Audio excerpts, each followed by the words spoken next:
Every single night, we do something kind of wild. We close our eyes, totally slip out of waking consciousness, and are thrust into these entirely new, completely fabricated worlds. It's one of the most universal yet beautifully mysterious things we all share as humans. I mean, think about it. We literally spend about a third of our lives physically paralyzed and hallucinating, and we just accept it as totally normal. But why exactly does this happen? What is the actual evolutionary purpose of this nightly cinematic experience? Well, for centuries, people have argued whether dreams are profound messages or just random neural static. So today, we're going to dive into this explainer and go way beyond the basics. We're unpacking the fascinating science behind the sleeping mind and looking at exactly why our brains dedicate so much vital energy to building these alternate realities. So, tell me if this sounds familiar. Have you ever suddenly found yourself flying over a massive city, falling endlessly, or having this super deep emotional conversation with a complete stranger? Well, you're not alone. These aren't just random brain glitches.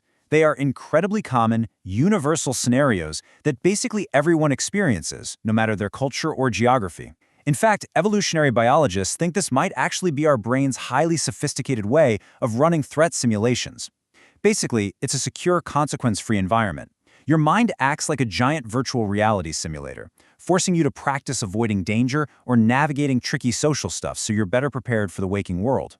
But even though that evolutionary perspective is a great clue, scientists are still trying to piece together the whole puzzle of why our brains insist on creating these incredibly vivid and sometimes terrifying stories. Now, to really grasp the why behind all this, we've got to look at the when. You see, sleep absolutely isn't just a simple off switch that powers down your body. It is this highly dynamic, predictable journey through very distinct phases. At 0 minutes, you're just drifting off. Light sleep, heart rate drops. Then, by about the 45-minute mark, your body sinks into this profoundly deep, slow-wave sleep. That part is all about physical restoration, fixing tissue, boosting the immune system. But the real cognitive magic? That sparks right around the 90-minute mark. That is when we hit REM sleep. This is the crucial, high-energy period where the vast majority of our most vivid, story-driven dreams happen. It's a massive, fundamental shift in how your mind operates. And during this REM, which stands for rapid eye movement stage, we see one of the most incredible biological paradoxes ever. Your brain becomes furiously active. We're talking firing at the exact same frequencies and burning as much energy as when you're wide awake trying to solve a really tough math problem. Your breathing gets irregular, and your eyes literally dart back and forth under your eyelids like you're watching a fast-paced action movie. But thanks to a brilliant biological failsafe called REM atonia, your physical body is temporarily paralyzed. Your brain essentially unplugs the motor connections in your spinal cord so you don't go physically acting out your dreams. It's a totally necessary evolutionary safeguard. So you're left as this hyperactive, intensely firing mind trapped inside a completely motionless shell. Okay, so inside this highly active, paralyzed state, your brain basically becomes a master puzzle solver. It's rapidly mixing deeply stored memories, raw emotions, and things that happened to you that day. But here's the fascinating neurological reason why dreams get so incredibly weird.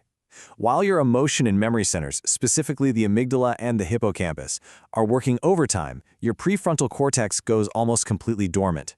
Now, the prefrontal cortex is the logic, reasoning, and impulse control center of your brain. So with it turned off, your mind's internal fact checker is literally out on a coffee break. That's exactly why your sleeping brain can effortlessly mash up the mundane stuff from your daily life into bizarre, surreal scenes, and you never even question how absurd it is until you wake up and reality comes rushing back in. And you know, this highly unique, completely logic-free state perfectly sets up the 3 leading scientific theories for why we actually dream. First up, emotional therapy. You're processing complex, deeply seated feelings in a brain environment that is completely stripped of noradrenaline, which is a major stress hormone. So dreaming literally takes the sharp edges off your emotional trauma. Second, memory consolidation. Your brain is actively replaying and locking in the crucial events from your day while tossing out the useless noise. And third, it's a ridiculously powerful engine for problem solving. Without the rigid rules of waking logic, your dreaming brain can make massive, intuitive, creative leaps. I mean, this is exactly how Paul McCartney supposedly woke up with the fully formed melody for Yesterday in his head, or how the chemist Dmitry Mendeleev claimed to have finally envisioned the entire periodic table. So, the ultimate paradigm shift we need to make here is realizing that sleep is just not a passive state. Because we lie still in the dark for 8 hours, it's so easy to think of sleep as just powering down the hardware to let the system cool off. But the neurobiological reality is the exact opposite.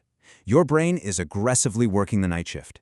It's actively synthesizing these complex narratives, meticulously organizing the massive filing cabinet of your long-term memories, and exploring creative possibilities in a highly protected environment. It's doing all the heavy, essential cognitive lifting that your waking consciousness simply doesn't have the bandwidth for while it's busy walking, talking, and surviving in the real world. Dreaming isn't just some random byproduct. It is absolutely vital cognitive maintenance. Every single dream you have is a powerful, nightly reminder of how remarkably resilient and incredible the human mind truly is. It is constantly working behind the scenes, sifting through the massive amount of noise from your day to keep you emotionally balanced, creatively sharp, and psychologically ready for whatever comes next. So, as we wrap up this explainer, I want to leave you with a thought to ponder as you turn off the lights tonight. Based on the unique challenges, the conversations, and the hurdles you face today, what hidden problems will your incredible brain solve while you sleep? Sweet dreams, everyone, and thanks for exploring this with me.